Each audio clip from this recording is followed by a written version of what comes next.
ہوکر امید کرتا ہوں کہ آپ خیریت سے ہوں گے۔ ناظرین، آج کے دن میں بہت بڑے امپورٹنٹ کچھ فیصلے ہوئے ہیں۔ ایک تو پی ٹی آئی سربراہ عمران خان اور شاہ محمود قریشی کے اوپر فرد جرم عائد ہو چکا ہے۔ دوسری طرف سپریم کورٹ نے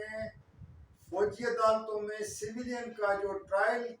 شروع کیا گیا تھا اس کو کالعدم قرار دیتے ہوئے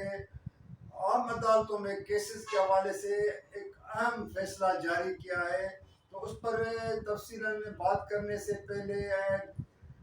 جتنے بھی مہربان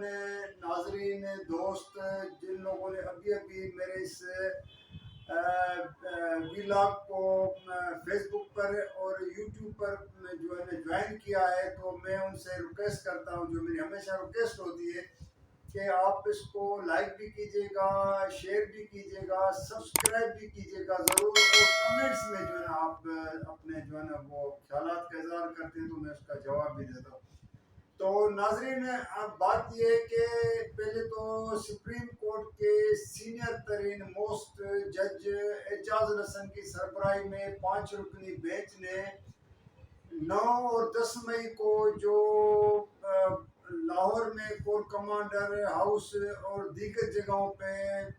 فوجی تنصیبات پر جو حملے کیے گئے تھے اس کے حوالے سے جو تقریباً گرفتار تو بہت ہو چکے ہیں، لیکن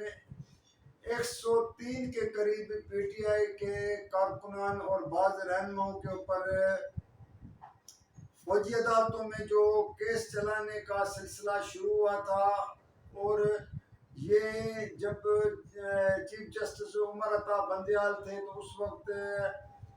پی ٹی ایم حکومت نے فوجی عدالتوں کے قیام کے حوالے سے بھی نوٹیفیکیشن جاری کیا تھا اور پارلیمنٹ سے بھی یہ پاس کرایا تھا بل۔ تو اس وقت اس نے جو ہے عدالت نے ایک پابند کیا تھا کہ جب تک عدالت فیصلہ نہیں کرتی ہے تو ٹرائل نہیں کیا جائے، لیکن پھر جب بعد میں ایک دن پہلے سپریم کورٹ کو یہ بتایا گیا کہ سویلین کا جو ہے گرفتار جتنے بھی یہ رہنما ہیں، کارکن ہیں پی ٹی آئی کے، تو ان کا ٹرائل شروع ہو چکا ہے۔ تو آج سپریم کورٹ کے جو جسٹس اعجاز الحسن کی سربراہ 5 رکنی بینچ نے جب سماعت کی، اٹارنی جنرل کا موقف سنا اور دیگر پی ٹی آئی کے وکلاء کا، اس کے بعد اپنا ایک تحریری فیصلہ جاری کیا ہے۔ جسٹس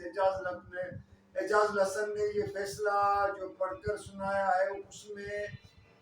فوجی عدالتوں میں سویلین کے ٹرائل کو کالعدم قرار دیتے ہوئے، غیر قانونی قرار دیتے ہوئے یہ صادر کیا ہے، فرمایا ہے فیصلے میں کہ سویلین کا عام عدالتوں میں، سویلین عدالتوں میں جو ہے نا کیس چلے گا، اور وہی ان عدالتوں کو یہ جو ہے فیصلے کرنے کا حق ہوگا کہ جن لوگوں اگر کوئی 9-10 مئی کے واقعات میں ملوث ہیں تو ان کو سزا ملنی چاہیے، جو بھی اب وہ ان عام عدالتوں میں جو پی ٹی آئی چاہتے تھی، کیونکہ پی ٹی آئی کے خود قیادت عمران خان کے حوالے سے بھی یہ باتیں آ رہی تھی کہ اس کو بھی اس کیس میں ہو سکتا ہے آگے جا کے گرفتار کرتے یا کیا جاتا، کیونکہ بعض پارٹی کے رہنماؤں نے تو خود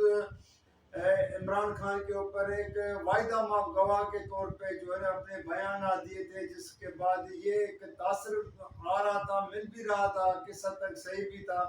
کہ عمران خان کا بھی ٹرائل ہوگا فوجی عدالتوں میں۔ لیکن کیونکہ اب تو سپریم کورٹ نے اتنا ایک بڑا فیصلہ دے کے پی ٹی آئی والوں کے لیے آپ سمجھتے ہیں کہ ایک اچھا خاصا ان کو ریلیف مل چکا ہے، جس کی پی ٹی آئی والوں کو خود کو جو ہے نا وہ کہتے ہیں کہ بہت کم امید تھی، اور کیونکہ یہ جو پی ٹی ایم کی حکومت ہے یہ خود فوجی عدالتوں کے حق میں پارلیمنٹ سے جب یہ قانون پاس کر کے گئے تھے، حالانکہ ماضی میں بھی فوجی عدالتوں پر یہ جو قیام کے حوالے سے کبھی سیاسی جماعتوں نے اس کے حق میں ووٹ دیا ہے، کبھی ان کے خلاف بھی باتیں کرتے رہے، لیکن یہ پہلی مرتبہ ہے کیونکہ وہ 9 مئی کا ایسا واقعہ تھا جس پہ تمام جماعتیں یکجا ہو گئی تھی کہ یہ جو فوجی تنصیبات کور کمانڈر ہاؤس پر حملہ ہوا ہے تو ان کو یہ سزا ملنی چاہیے۔ تو خیر اب وہ سپریم کورٹ کا فیصلہ آ چکا ہے. اب ڈیٹیلز میں جب آئے گا تو مزید اس میں کیا ہوگا تو وہ دیکھیں گے. دوسری طرف جو ایک یہ ہے کہ جو سائفر کیس بنایا تھا، جو ایک کاغذ کا ٹکڑا عمران خان نے اپنی حکومت کے خاتمے پر یہ 27 مارچ کو لہرایا تھا کہ اس کی حکومت امریکہ کی دھمکیوں کے باعث ختم کی گئی ہے، اور وہ امریکہ کے اس وقت کے جو سفیر تھے یا جو ڈپٹی سیکرٹری تھے، اس نے جو دھمکیاں دی تھی، تو اس کا یہ اس کیس اس سائفر پر پھر جو ہے پی ٹی ایم حکومت نے یہ ایک تاثر بھی دیا، پھر کیس بنایا کہ عمران خان نے یہ سائفر یہ خط جو ہے نا، وہ ایک لیٹر جو بھی تھا وہ گم کر دیا ہے، جس پر شامون قریشی کو بھی گرفتار کر لیا. پھر عمران خان کیونکہ آلریڈی گرفتار تھے تو پھر اس کو اسی سائفر کیس میں گرفتار کیا. تو آج اٹیالہ جیل پنڈی میں جو ہے اس کے جو خصوصی عدالت کے جج نے ان دونوں کے اوپر فرد جرم عائد کر دی ہے. اب ایک طرف تو عمران خان اور شامون قریشی نے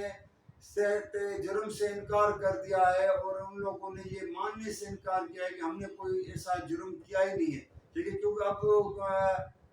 جو حکومت کو اپنے وہ گواہ جو کہہ رہے ہیں کہ تقریباً 28-30 کے قریب گواہ ہیں، ان کو پیش کرنا ہوگا پھر اس کیس کی. اب دیکھنا ہے کہ ڈے ٹو ڈے ہیئرنگ ہوتی ہے، سماعت ہوتی ہے یا وقفے کے ساتھ ہوگی، کیونکہ شامون قریشی نے تو اس عدالت کے نوٹیفیکیشن کو بھی چیلنج کیا ہے کہ کیونکہ شامون قریشی کا یہ موقف ہے کہ میرے اوپر تو جیل کے اندر ٹرائل ہو ہی نہیں سکتا ہے، کیونکہ میں نہ کوئی اس طرح کا کوئی مجرم ہوں نہ کوئی. خود عمران خان بھی کہتا ہے کہ اس طرح کے کیسز کو ایک جو ہے بہانہ بنا کے اور اتنے سابق وزیر اعظم سابق وزیر خارجہ کے خلاف جو ہے وہ کیس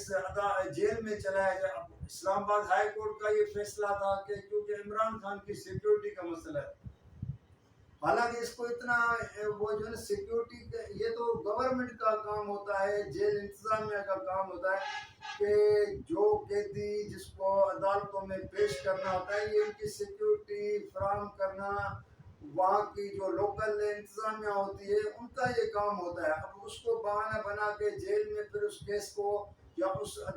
عدالتی جو سماج کو ظاہر لوگ بھی نہیں مانیں گے، کیونکہ وہ کہیں گے کہ یہ جو ایک بند ایک کمرے میں وہ بھی جیل کے اندر جہاں پہ میڈیا کی ایکسس نہیں ہوگی، کسی کی نہیں ہوگی ماں سوائے ان بکلا کی، تو اس کیس کا اگر کل فیصلہ ہو بھی جاتا ہے تو خود حکومت کے اوپر یہ انگلیاں اٹھتی ہیں. بہرحال دیکھنا یہ ہے کہ اب اس کیس کا فیصلہ کیا آتا ہے، کتنے دن میں آتا ہے، کتنے ہفتوں میں آتا ہے، لیکن ظاہر ہے اس کو کسی انجام تک تو یہ حکومت چاہے گی کہ اس کو وہاں پہنچایا جائے. لیکن یہ کہ عمران خان کو جو وہاں سے ایک ریلیف ملا ہے، تو اب یہاں پہ کیا ہوتا ہے آگے آنے والے دنوں میں یہ پتہ چل جائے. تو ناظرین، ماضی کا ایک قصہ میں آپ کو ایک قصہ جو میں نے کہا تھا آپ کے ساتھ باتیں جو آپ لوگوں کے شیئر کرنے کے حوالے سے، تو میں یہ نواز شریف کے دور میں پھر عمران خان کے دور میں جو ہے، اگر آپ کو یاد ہوگا کہ فوجی عدالتوں کے حوالے سے پیپلز پارٹی کا کیونکہ واضح موقف ہوتا تھا کہ کیونکہ فوجی عدالتوں سے پیپلز پارٹی کو بڑا سزائیں بھی ملی اور ان کو جو ہے ان کے پھانسیاں بھی آئی تھی، کوڑے بھی مارے گئے تھے. تو لیکن جب ایک دفعہ فوجی عدالتوں کے حق میں ووٹ کی بات آئی تو سینیٹ میں پیپلز پارٹی کے سینیٹر رضا ربانی نے پہلے اس کی مخالفت کی تھی فوجی عدالتوں کے، بعد میں پھر اس نے آنکھوں سے آنسو بہاتے ہوئے جا کے جو جیسے وہ دل پہ پتھر رکھ کر کے اور ووٹ بھی دیا تھا. پھر اس کا یہ موقف تھا کہ کیونکہ پارٹی ڈسپلن کا وہ پابند ہے. تو مجھے بہت سے اس وقت بھی یاد آ جب ہم اس وقت پریس گیلری میں بیٹھے ہوتے تھے، یہ پارلیمنٹ کو کور کرتے تھے، تو کچھ ایسے لوگ ہوتے ہیں جو پھر پارٹی کی ڈسپلن کو اپنی جگہ پہ رکھتے ہوئے بھی وہ اپنے سیٹ سے ریزائن تھے، لیکن رضا ربانی نے آنسو تو بہائے تھے اور وہ دنیا کو بھی دکھایا تھا،